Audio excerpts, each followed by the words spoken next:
आज हम political socialisation discuss करने वाले हैं। हम देखेंगे कि पॉलिटिकल सोशलाइजेशन का मीनिंग क्या होता है और साथ ही साथ हम देखेंगे कि पॉलिटिकल सोशलाइजेशन के एजेंट्स क्या हैं, मतलब वो क्या चीज़ें हैं जो पॉलिटिकल सोशलाइजेशन को कंट्रीब्यूट करती हैं। तो मैं अगर आपको पॉलिटिकल सोशलाइजेशन को समझाने के लिए अगर सिंपल एक एग्जांपल दूं तो इसका मतलब ये हुआ, सोशलाइजेशन का मतलब होता है कि आप अपनी ज़िंदगी में जो कुछ भी सीखते हैं उसी को सोशलाइजेशन कहा जाता है। फॉर एग्जाम्पल, अभी मैं हिंदी में बात कर रहा हूँ तो मैंने हिंदी ये कहाँ से सीखी। अगर मैं अमेरिका में पैदा हुआ होता तो शायद मैं हिंदी नहीं बोल पाता। तो मैं हिंदुस्तान के अंदर पैदा हुआ तो मैं हिंदी बोल रहा हूँ, तो मेरे को हिंदी किसी ने सिखाई। जैसे कि मेरे दोस्तों ने मुझे हिंदी सिखाई, उनके साथ मैं बातचीत करता था, मेरे फैमिली ने मुझे सिखाई, मेरे स्कूल्स और कॉलेजेस ने मुझे सिखाई, और जो भी आसपास का इन्वायरमेंट था उन्होंने मुझे हिंदी में बात करना सिखाई। तो ये क्या है, मैंने आसपास के लोगों से सीखा। क्या सीखा? हिंदी सीखी। तो ये क्या है? यही तो है सोशलाइजेशन। अगर सेकंड एग्जांपल की बात करूं तो मैंने गालियां देना सीखी।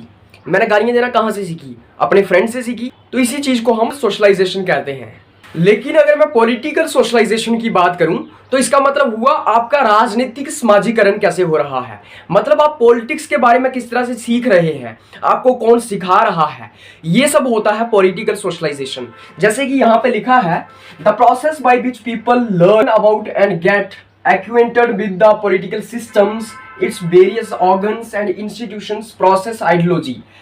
इसका मतलब हुआ कि ये एक ऐसा प्रोसेस है जिसके थ्रू लोग अपने पॉलिटिकल सिस्टम के बारे में सीखते हैं, पॉलिटिकल प्रोसेस के बारे में सीखते हैं, इसके बहुत सारे ऑर्गन्स के बारे में सीखते हैं, जानते हैं।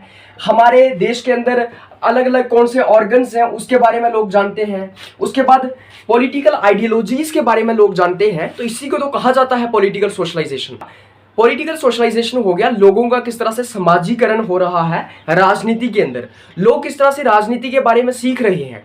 हमारे देश के अंदर जितने भी पॉलिटिकल एक्टिविटीज हो रही हैं, लोग उसके बारे में किस तरह से सीख रहे हैं, किससे सीख रहे हैं, ये सब पॉलिटिकल सोशलाइजेशन के अंदर आता है।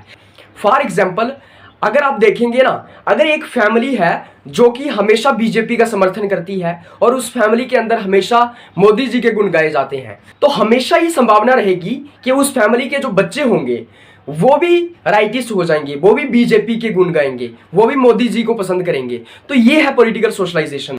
फॉर एग्जाम्पल, मेरे घर के अंदर अगर राजनीति को बड़े गंदे तरीके से देखा जाता है तो मेरे अंदर भी वो बिलीफ्स डेवलप हो जाएंगे कि मैं भी राजनीति को गंदे तरीके से देखूंगा।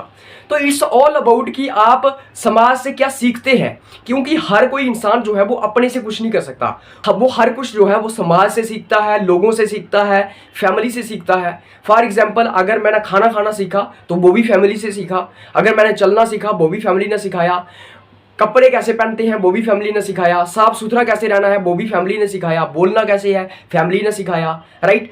हर चीज हमने आसपास से सीखी है। तो इसी तरह से हर चीज पॉलिटिक्स के बारे में भी आप आसपास से सीखते हैं, उसी को हम पॉलिटिकल सोशलाइजेशन कहते हैं।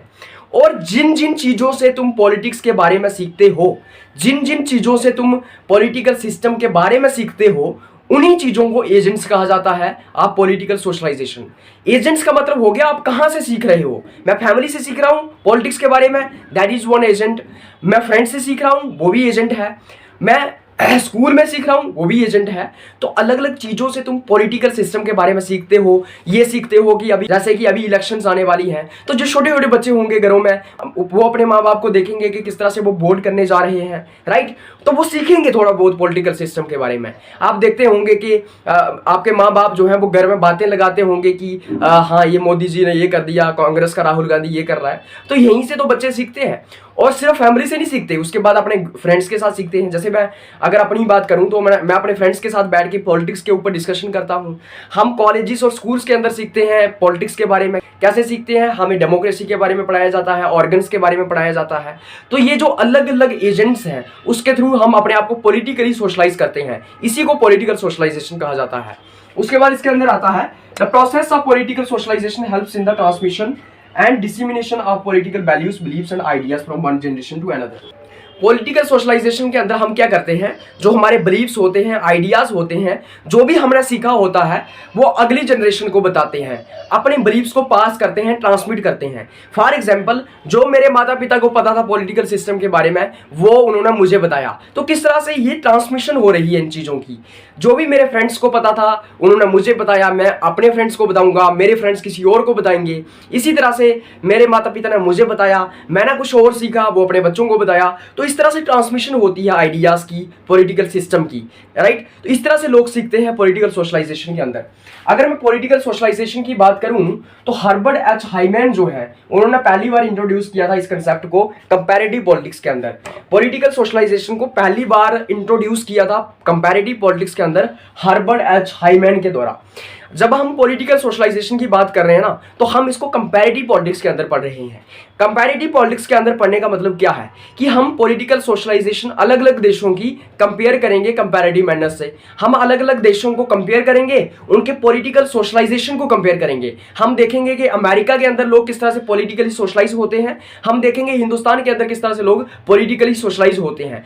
तो हम कंपेयर करते हैं अलग अलग देशों को, और इससे हमें क्या होता है, हमें और इफेक्टिव रिजल्ट देखने को मिलते हैं। हम देखते हैं कि अगर हिंदुस्तान गरीब है, हिंदुस्तान अगर डेवलपिंग कंट्रीज में से आता है, ये डेवलप्ड या अंडर डेवलप्ड कंट्रीज से आता है, तो हम देखते हैं कि अंडर डेवलप्ड कंट्रीज के अंदर किस तरह से लोगों का पॉलिटिकल सोशलाइजेशन होता है और डेवलप्ड कंट्रीज के अंदर किस तरह से होता है, और इससे हमें बहुत सारी इफेक्टिव रिजल्ट्स देखने को मिलते हैं। तो इसी तरह से हमारा पॉलिटिकल सोशलाइजेशन का प्रोसेस होता है, और हम पॉलिटिकल सोशलाइजेशन को जो है कंपैरेटिव पॉलिटिक्स के अंदर यूज करते हैं। हमने ये मीनिंग डिस्कस कर लिया है पॉलिटिकल सोशलाइजेशन का। अभी हम इसके एजेंट्स को डिस्कस करेंगे। हम देखेंगे कि क्या वो अलग अलग फैक्टर्स हैं जो कंट्रीब्यूट करते हैं पॉलिटिकल सोशलाइजेशन को। हम देखेंगे कि किन किन चीजों से हम सीखते हैं, एजेंट्स क्या है वो जो हमें पॉलिटिकल सिस्टम के बारे में सिखाते हैं, तो वो हम डिस्कस करेंगे। तो जब हम एजेंट्स ऑफ पॉलिटिकल सोशलाइजेशन की बात कर रहे हैं, एजेंट्स के अंदर बहुत सारे ऐसे एजेंट्स आते हैं, बहुत सारी ऐसी चीज़ें आती हैं जो हमें पॉलिटिकल सिस्टम के बारे में सिखाती हैं, हमारे बिलीव्स को डेवलप करती हैं, हमें बताती हैं कि राजनीति होती क्या है, और उसी के अंदर हम बहुत सारी चीज़ें जो है डिस्कस भी करने वाले हैं। सबसे पहले इसके अंदर आता है फैमिली। जैसे कि आपको भी पता होगा, फैमिली सबसे इंपॉर्टेंट रोल प्ले करती है as an agent in political socialisation. मतलब फैमिली से ही हम सब कुछ सीखते हैं। एक फैमिली ही है जो हमें सिखाती है कि वोटिंग किसको बोलते हैं, पॉलिटिकल पार्टीज क्या होती हैं, उसके बाद इलेक्शंस क्या होती हैं, और उसके बाद पॉलिटिकल सिस्टम क्या होता है। मतलब अगर हम ज़्यादा तो नहीं सीखते होंगे, लेकिन ओवरऑल बेसिक आइडिया तो हमें फैमिली से ही लगता है। हमारा फैमिली के अंदर ही जन्म होता है, और मरते दम तक हम फैमिली में ही रहते हैं, और जन्म से लेकर मृत्यु तक हम सीखते ही रहते हैं। हम सीखते हैं पॉलिटिकल वैल्यूज़ के बारे में। आपको पता होगा, जैसे आपके घर में बातें चलती होंगी, कोई कहता है कि मोदी ने ये कर दिया, कोई कहता है कि कांग्रेस ने करप्शन की है, कोई कहता है कि राजनीति ही गंदी चीज है, कोई कहता है बच्चों को इसमें नहीं आना चाहिए। तो आपके बिलीफ्स डेवलप हो रहे हैं, राइट। ये विश्वास डेवलप हो रहा है आपके अंदर कि पॉलिटिक्स कैसी है, पॉलिटिकल सिस्टम्स कैसे हैं। उसके बाद इसके अंदर नॉर्म्स आते हैं। जितने भी नॉर्म्स हैं, जो भी चीजें हैं, वो आपके अंदर डेवलप हो रही हैं। मतलब कुछ आपके अंदर वैल्यूज डेवलप हो रही हैं, राइट, बिलीफ्स डेवलप हो रही हैं।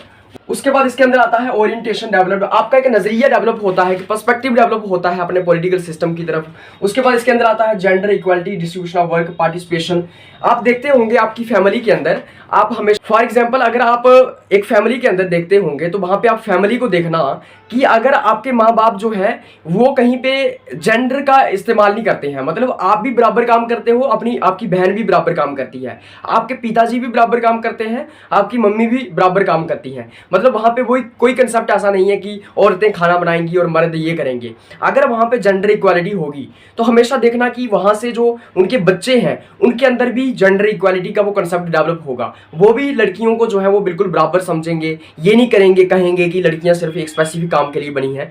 तो अगर फैमिली के अंदर ये कहा जाता है कि वुमेन्स को ये करना है, वुमेन्स का काम है खाना बनाना, फैमिली के अंदर अगर आपके फादर जो है वो वुमेन्स के ऊपर डोमिनेंस डालते हैं, उसको वुमेन्स को इंफीरियर मानते हैं, तो हमेशा देखना उसी बाप का बेटा जो है वो अपनी बहन के साथ भी वैसा करेगा, और समाज के अंदर भी उसका वही एक कॉम्प्लेक्स रहेगा, उसका वही एक माइंडसेट रहेगा। तो आप जेंडर इक्वालिटी के बारे में भी फैमिली में सीखते हो। उसके बाद आप इक्वालिटी के बारे में फैमिली में सीखते हो। उसके बाद आप participation in family decision making, आप देखना कि क्या आप अपनी फैमिली के अंदर पार्टिसिपेशन कर रहे हो डिसीजंस लेने में।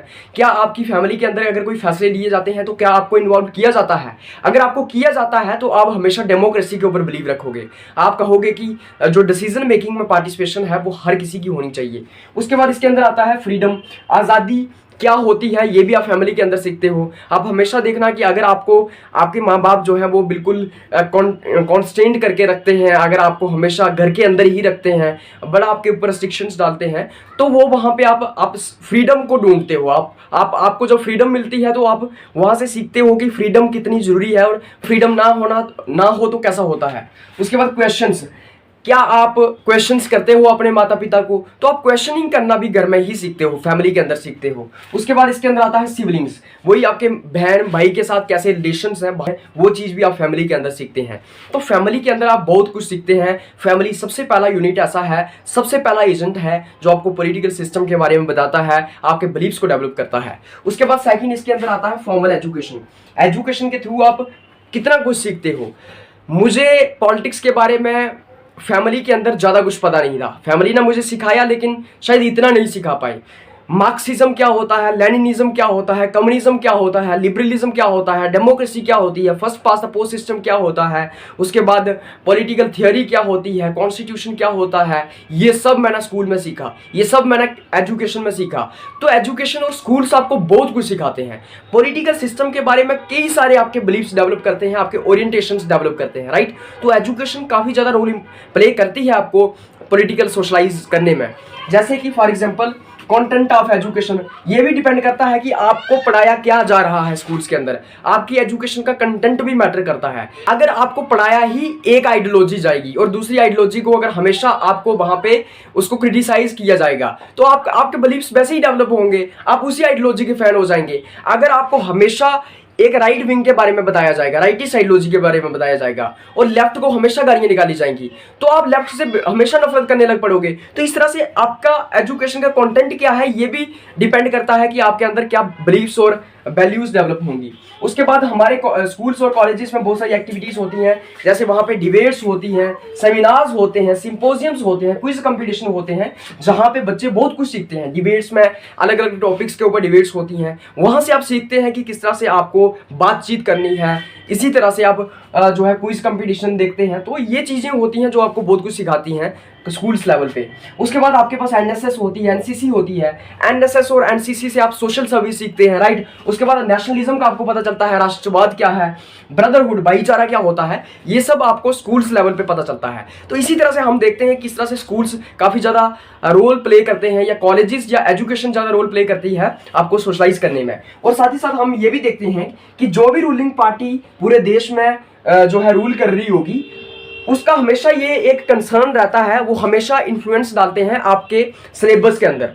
फॉर एग्जाम्पल अभी बीजेपी रूल कर रही है हिंदुस्तान के अंदर, तो बीजेपी हमेशा चाहेगी कि बच्चों को हमारी आइडियोलॉजी पढ़ाई जाए, राइट। तो वहाँ पे उन्होंने करने की कोशिश भी की, जैसे एनसीईआरटीज़ के कुछ चैप्टर्स को काट दिया, कुछ इतिहास के कुछ पन्नों को उन्होंने ख़त्म कर दिया। तो वो चीज़ें ऑलरेडी हमारी सरकार ने की भी है। और हमेशा हर एक सरकार का ये कंसर्न रहता है कि हम बच्चों को वही पढ़ाएं जो हमारी आइडियोलॉजी है, ताकि बच्चे हमारे बारे में जो है वो रॉन्ग बिलीफ्स डेवलप ना करें और हम जो है वो हमेशा यहाँ पे पावर में बन रहे हैं। तो इसी तरह से वो सिलेबस के अंदर एडिशंस या फिर जो है उसमें डिलीशन करवाते हैं, सिलेबस को काट देते हैं जो उनके खिलाफ हो। तो इस तरह से हम देखते हैं कि हमेशा पॉलिटिकल पार्टीज का या रूलिंग पार्टी का भी रोल रहता है सिलेबस को चेंज करने में या एजुकेशन को के ऊपर इम्पैक्ट डालने में।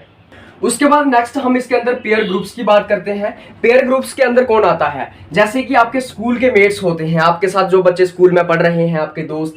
उसके बाद आपके साथ जो बच्चे कोचिंग्स में पढ़ रहे हैं, आपके खेलने वाले फ्रेंड्स जो जिनके साथ आप क्रिकेट खेलते हैं, वॉलीबॉल खेलते हैं। उसके बाद स्टूडेंट यूनियंस हो गई, नेबर्स हो गए, आपके जो पड़ोसी हो गए वो हो गए, जहाँ पे स्टूडेंट यूनियन आता है। स्टूडेंट यूनियन का मतलब हो गया जैसे कि फॉर एग्जाम्पल मैं ऑल इंडिया स्टूडेंट्स फेडरेशन से जुड़ा हूँ, वो एक स्टूडेंट यूनियन है। जो हमारी ऑल इंडिया स्टूडेंट्स फेडरेशन है वो लेफ्ट आइडियोलॉजी के ऊपर बेस्ड है। तो हमेशा आप देखना कि क्या होगा, उस स्टूडेंट यूनियन के अंदर मैं लेफ्ट के बारे में ज़्यादा सीखूंगा, तो मेरे लेफ्ट के बारे में अच्छे बिलीफ्स डेवलप होते हैं, राइट। तो यही होता है स्टूडेंट यूनियंस का रोल। इसी तरह से आपके पीयर ग्रुप्स का कितना बड़ा रोल है आपको सोशलाइज करने में। आपके दोस्त जो हैं आपके साथ बातचीत करते हैं, पॉलिटिक्स के बारे में डिस्कस करते हैं, राइट। उसके बाद आपके जो खेलने वाले दोस्त हैं, अलग अलग आपके उम्र के बच्चे जो हैं आपके साथ डिस्कस करते हैं पॉलिटिक्स के बारे में, पॉलिटिकल सिस्टम के बारे में, और वहां से आप बहुत कुछ सीखते हैं। और खास करके आप पीयर ग्रुप से, अपने एजमेंट फ्रेंड से ज़्यादा सीखते हैं, क्योंकि आपको बड़ा आसानी हो जाती है उन चीज़ों को अडॉप्ट करने में। उसके बाद इसके अंदर आता है एम्प्लॉयमेंट ओब्लिक वर्क। जहां पे आप काम करते हैं, जिस भी जगह पे आप काम करते हैं, वहां पे भी आप पॉलिटिकल सोशलाइज होते हैं। कैसे? जहां पे आप काम कर रहे हैं, फॉर एग्जांपल मैं किसी एक कंपनी के अंदर काम कर रहा हूं, तो कंपनी के अंदर भी हमारे कोलीग्स होंगे, कुछ दोस्त होंगे, वहां पे काम करने वाले लोग होंगे। तो वहां से मैं सीखूंगा कि पॉलिटिक्स क्या है, पॉलिटिकल सिस्टम क्या है, देश के अंदर क्या चल रहा है। साथ ही साथ हम वहां पे डिसीजन मेकिंग सीखते हैं, राइट। वहां पे किस तरह से डिसीजंस लिए जाते हैं एक कंपनी के अंदर, लोग वहां पे किस तरह से काम किया जा रहा है। तो डिसीजन मेकिंग भी तो पॉलिटिक्स का पार्ट है, डिसीजन मेकिंग ही तो है पॉलिटिक्स, उसमें भी तो डिसीजन लिए जाते हैं पॉलिटिक्स में। तो वहां से काम करते हैं जहां पे आप, वहां पे आप डिसीजन मेकिंग का प्रोसेस सीखते हैं। प्रोटेस्ट करते हैं आप, स्ट्राइक्स करते हैं। फॉर एग्जांपल अभी डेली वेजेस की स्ट्राइक चल रही है जम्मू के अंदर, तो क्या है, ये लोग अपनी डिमांड्स को लेके स्ट्राइक्स कर रहे हैं, प्रोटेस्ट कर रहे हैं, ताकि इनकी सैलरीज को बढ़ाया जाए, नेगोशिएशंस करते हैं, बातचीत करते हैं। तो इसी तरह से आप जहां पे काम करते हैं वहां पे भी सोशलाइज होते हैं। उसके बाद इसके अंदर आता है मास मीडिया। मास मीडिया तो सबसे ज्यादा रोल प्ले करती है ना हमें सोशलाइज करने के लिए।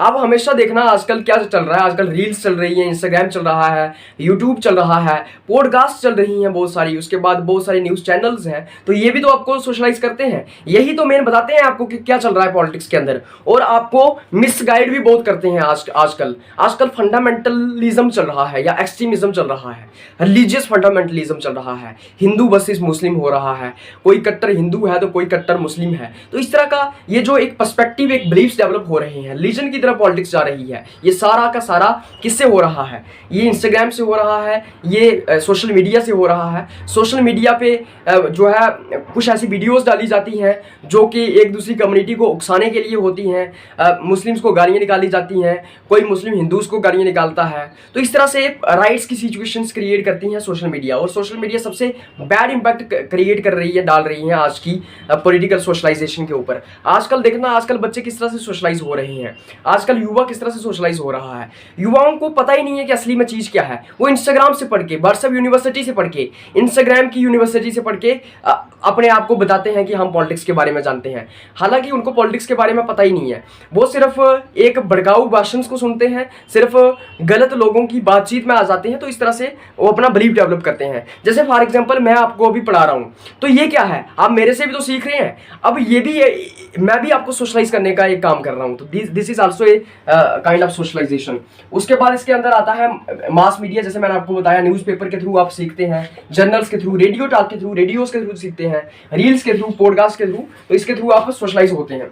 उसके बाद इसके अंदर आता है रीजन। आप हमेशा देखना, रीजन जो है लोगों को बहुत पहले से सोशलाइज करने का काम कर रहा है। लोग जो है किसी पॉलिटिकल पार्टी से अपने रिलीजन के बेसिस के ऊपर भी जुड़ते हैं, जैसे कि ये हमारे धर्म को बचा देंगे, ये हमारे लिए मंदिर बनाएंगे, ये हमारे लिए मस्जिद बनाएंगे, ये हमें जय श्री राम बोलने देते हैं, ये नहीं बोलने देते हैं। फंडामेंटलिज्म जो आ रहा है, एक्सट्रीमिज्म जो आ रहा है, अपने मजहब के लिए मैं जान दे दूंगा, यहाँ पे कोई भी मुस्लिम नहीं रहना चाहिए हिंदुस्तान के अंदर, वो पाकिस्तान चले जाएं। मुस्लिम कहते हैं यहाँ पे हिंदूज नहीं दिखने चाहिए हमें। तो क्या है ये? यही तो रीजन है जो आपको सोशलाइज करने का काम कर रहा है। क्या पढ़ाया जाता है आपको मस्जिद के अंदर, क्या सिखाया जाता है आपको मंदिर के अंदर, ये सब चीज़ें भी यहाँ पे आपको सोशलाइज करने का काम करती हैं। तो इस तरह से हम देखते हैं कि रिलीजन भी आपका रोल प्ले करता है आपको पॉलिटिकल सोशलाइज करने के अंदर। उसके बाद हम इसके अंदर देखते हैं role of political parties. Political parties का भी बहुत रोल रहता है हमें सोशलाइज करने में। कैसे? जैसे कि अलग अलग पॉलिटिकल पार्टीज की अलग अलग आइडियोलॉजीज होती हैं, वो अच्छी अच्छी बातें करके हमें अपने बहकावे में लेने की कोशिश करते हैं, अपनी आइडियोलॉजीज़ के बारे में सिखाते हैं। मार्क्सिस्ट लोग जो हैं, कम्युनिस्ट लोग जो हैं, वो अपनी आइडियोलॉजी के बारे में बताएंगे। जो वर्कर्स लोग हैं उनको अपनी चपेट में लेंगे, कहेंगे कि तुम्हारा शोषण हो रहा है, ये हो रहा है, वो हो रहा है। उसी के बाद राइटिस्ट आइडियोलॉजीज कहेंगी कि तुम्हारा रिलीजन खतरे में, हमें धर्म वो अपना कल्चर बचाना है, ये सब करेंगे। तो इस तरीके से हम देखते हैं जो रूलिंग पॉलिटिकल पार्टी होती है, जो पॉलिटिकल पार्टी रूल कर रही होती है एक देश के अंदर, जैसे कि मैंने पहले ही बताया, वो पॉलिटिकल पार्टी हमेशा चाहती है कि उसी की आइडियोलॉजी को पूरे देश भर में स्कूल्स में पढ़ाया जाए, पूरा प्रोपोगंडा एक रचा जाए, उसी पॉलिटिकल पार्टीज के बिलीव्स और वैल्यूज को जनता तक लिया जाए, ताकि उस पॉलिटिकल पार्टी को लोग पसंद करें। जैसे कि फॉर एग्जांपल मैंने आपको बताया कि एनसीईआरटी के कुछ चैप्टर्स डिलीट करने की कोशिश की गई अभी थोड़े दिन पहले। तो इस तरीके से पॉलिटिकल पार्टीज जो है वो अपने इतिहास को ग्लोरीफाई करती हैं, अपनी आइडियोलॉजी को पढ़ाती हैं स्कूल्स और कॉलेजेस के अंदर, ऐसी ऐसी कैंपेन्स इशू करती हैं, ऐसे ऐसे लॉज बनाती हैं जिससे एक पॉलिटिकल पार्टी को फायदा होगा, उनकी आइडियोलॉजी को फायदा होगा और लोगों तक उनकी आइडियोलॉजी जाएगी, राइट। उसके बाद इसके अंदर हम देखते हैं इंटरेस्ट ग्रुप्स के अंदर जैसे कि स्टूडेंट यूनियंस हैं, ट्रेड यूनियंस हैं, टीचर्स फोरम है, लॉयर्स एसोसिएशन है, जो अलग अलग इंटरेस्ट ग्रुप्स हैं। जैसे मैंने आपको स्टूडेंट यूनियन की एग्जांपल दी थी, जैसे मैं ऑल इंडिया स्टूडेंट्स फेडरेशन के साथ जुड़ा हूं, तो हम सब जो ऑल इंडिया स्टूडेंट्स फेडरेशन में स्टूडेंट्स जुड़े हुए हैं, उनका एक तरह का इंटरेस्ट है, एक तरह के बिलीव्स है, एक तरह की आइडियोलॉजी है हमारी, एक तरह के गोल्स हैं हमारे। तो हम जो है अपने आप को सोशलाइज करते हैं एक एसोसिएशन के अंदर रह के। जैसे हमारी लेफ्ट एसोसिएशन है तो हम लेफ्ट के थ्रू जो है अपने आप को सोशलाइज कर रहे हैं, हमारे बिलीफ्स डेवलप हो रहे हैं। उसी तरह से ट्रेड यूनियंस होती हैं, ट्रेड यूनियंस के भी यूनियंस जो होती हैं उनकी डिमांड्स होती हैं, उनके कुछ आइडेंटिकल गोल्स होते हैं। उसके बाद टीचर्स फोरम होते हैं, लॉयर्स की एसोसिएशंस होती हैं, अलग अलग यूनियंस हैं हमारे देश के अंदर, अलग अलग गोल्स हैं उनके, और अलग अलग तरह से वहां पे लोग जो है सोशलाइज होते हैं, पॉलिटिक्स के बारे में सीखते हैं। उसके बाद इसके अंदर आता है कास्ट भी काफी ज्यादा रोल प्ले करती है हमारे देश के अंदर पॉलिटिकली सोशलाइज करने में, लोगों को सोशलाइज करने में। कैसे? आप हमेशा देखना कि आजकल जो राजनीति होती है या फिर पहले से जो राजनीति होती आई है, वहां पे लोग उसी व्यक्ति को वोट देंगे जो उनकी कास्ट का है। तो कास्ट बहुत बड़ा रोल प्ले करता है लोगों को सोशलाइज करने के अंदर। हमेशा आप देखना यूपी बिहार के अंदर क्या चलता है, दलित समुदाय के लोग मायावती को वोट कर रहे हैं, तो वो हमेशा अपने जो बिलीव्स डेवलप करते हैं ना, तो वो इस तरीके से करते हैं अपनी कास्ट सिस्टम के आधार पे। उनको लगता है कि उनके लिए सबसे बेहतर ऑप्शन है मायावती, उनको लगता है उनके लिए सबसे बेहतर ऑप्शन है लालू यादव। तो इस तरह से कास्ट सिस्टम के अकॉर्डिंगली भी लोग अपने पॉलिटिकली सोशलाइज करते हैं अपने आप को। वो देखते हैं कि उनके कास्ट के व्यक्ति कौन से हैं, उनकी कास्ट की आइडियोलॉजीज कौन सी हैं। वो अंबेडकर को मानते हैं तो वो बाकी लोगों को नहीं मानते हैं, जिन लोगों ने उनके लिए काम नहीं किया है या वो कुछ नहीं किया है। तो इस तरह से वो पॉलिटिकल बिलीफ्स डेवलप करते हैं अपने पॉलिटिकल सिस्टम के बारे में। उसके बाद direct contact with political system, पढ़ने से ज्यादा हम प्रैक्टिकली सीखते हैं। तो जब डायरेक्ट कॉन्टैक्ट होता है पॉलिटिकल सिस्टम के साथ, जब लोग खुद प्रैक्टिकली एक्सपीरियंस करते हैं, रैलीज में जाते हैं, लोगों के ओपिनियंस को जानते हैं, पॉलिटिकल सिस्टम के अंदर चीज़ों को देखते हैं, तो वहाँ पे भी सोशलाइज होते हैं। वहाँ पे भी पता चलता है कि किताबों में राजनीति क्या है और असली ज़िंदगी में राजनीति क्या है। उसके बाद इसके अंदर आता है फॉर्म्स ऑफ गवर्नमेंट। हम देखते हैं कि जो अलग अलग तरीके की गवर्नमेंट्स हैं, अलग अलग तरीके की स्टेट है, वो भी काफ़ी ज़्यादा रोल प्ले करती है लोगों को पॉलिटिकली सोशलाइज करने में।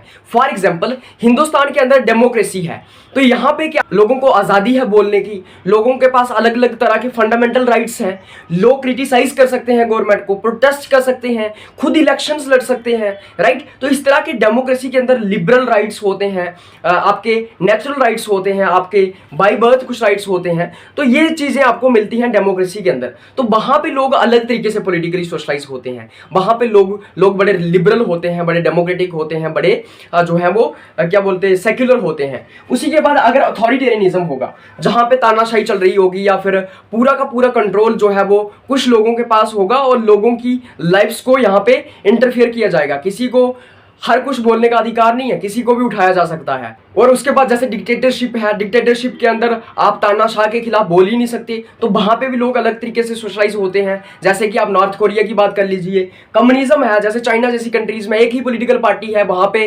आपका जो कैपिटलिज्म जैसी चीजें कम होती हैं। उसके बाद आप वहां पे सरकार के खिलाफ बोल नहीं सकते, मोनार्की है जहां पे राजा रूल करता है। तो आपका ये डिपेंड करता है कि आपके देश में क्या डेमोक्रेसी है, क्या कम्युनिज्म है, क्या कैपिटलिज्म है, क्या सोशलिज्म है, क्या क्या कौन सी फॉर्म है आपके वहां गवर्नमेंट की। उसी तरह से आप पॉलिटिकली सोशलाइज होंगे। तो ये चीज भी सबसे ज्यादा रोल प्ले करती है अपना पॉलिटिकली सोशलाइज करने में। उसके बाद इसके अंदर आता है जेंडर बाइसिस। जेंडर बाइसिस जो है वो काफी इंपॉर्टेंट मुद्दा है। आप हमेशा देखना हमारे समाज के अंदर क्या होता है, हमेशा मेल डोमिनेटेड पॉलिटिक्स रही है। कहा जाता है कि मर्द ही पॉलिटिक्स में जाएंगे, मर्दों का काम है राजनीति करना। वुमेन्स को हमेशा अपने चार दीवारी के अंदर रखा गया, वुमेन्स को हमेशा ये कहा गया कि आपका काम नहीं है पॉलिटिक्स करना। तो इस तरीके से एक सिनेरियो बन गया, एक पर्सपेक्टिव बन गया कि मर्द ही पॉलिटिक्स के अंदर पार्टिसिपेट करेंगे। तो इसी तरह से हम देखते हैं कि जो हमारे देश के अंदर सोशलाइजेशन होता है वो बड़ा एक मेल ओरिएंटेड होता है, मेल पॉइंट ऑफ व्यू से होता है। वहाँ पे लोगों के बिलीफ्स डेवलप होते हैं कि वुमेन्स पार्टिसिपेट ही कर सकती है पॉलिटिक्स के अंदर। तो ये चीज़ भी हमें वहाँ पे देखने को मिलती है। वुमेन्स और मेंस के बीच में यहाँ पे जेंडर बायसनेस है। यहाँ पे मर्द अपने आप को बड़ा सुपीरियर समझते हैं और कहते हैं कि राजनीति मर्दों का खेल है। तो ऐसा नहीं होता है। हालांकि इसके अंदर बहुत सारी चेंजेस अभी आई हैं अगर हम पास से कंपेयर करें, लेकिन फिर भी अभी भी हमारी जो सिचुएशन है वो बड़ी बदतर है। तो वुमेन्स को राजनीति में आना होगा और उनको भी परफॉर्म करना पड़ेगा राजनीतिक सिस्टम के अंदर। तो इस तरह से पॉलिटिकल सिस्टम के बारे में, पॉलिटिक्स के बारे में हमारे बिलीफ्स डेवलप होते हैं। ये जो मैंने आपको अलग अलग एजेंट्स बताए ये सब काम करते हैं आपको पॉलिटिकली सोशलाइज करने का। ये सब आपके पॉलिटिकल बिलीफ्स को डेवलप करते हैं, आप क्या सोचते हैं, आपको राजनीति के बारे में कितना पता है, ये सब यही एजेंट्स तय करते हैं। तो ये सब था पॉलिटिकल सोशलाइजेशन के अंदर, जिसमें हमने पढ़ा कि पॉलिटिकल सोशलाइजेशन का मतलब क्या होता है। तो ये सब चीजें हमने डिस्कस की। तो फिर आज की इस वीडियो में बस इतना ही। मिलेंगे आपके साथ एक और नया टॉपिक लेके। और साथ ही साथ अगर आपको इस लेक्चर का पीडीएफ चाहिए तो आप इस वीडियो की डिस्क्रिप्शन में जा सकते हैं, वहां पे टेलीग्राम चैनल का लिंक दिया होगा, वहां से आप टेलीग्राम चैनल ज्वाइन कर सकते हैं और पीडीएफ हासिल कर सकते हैं। तो ठीक है, फिर मिलते हैं आपके साथ एक और नई वीडियो में। तब तक आप सबको धन्यवाद।